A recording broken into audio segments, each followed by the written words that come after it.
Hi dear friends, welcome back to this channel. Today in this video I will show you how to reverse video in CapCut.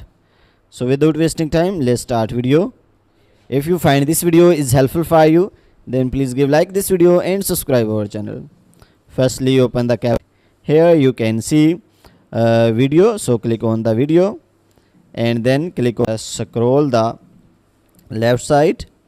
So when you will scroll on the left side, you can see the options of reverse. So you can see the options of reverse, so just click on it and here wait some second.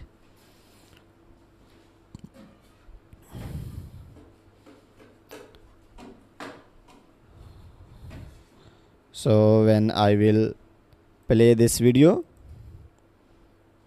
so it show reverse. So guys, in this way you can reverse any video in the CapCut.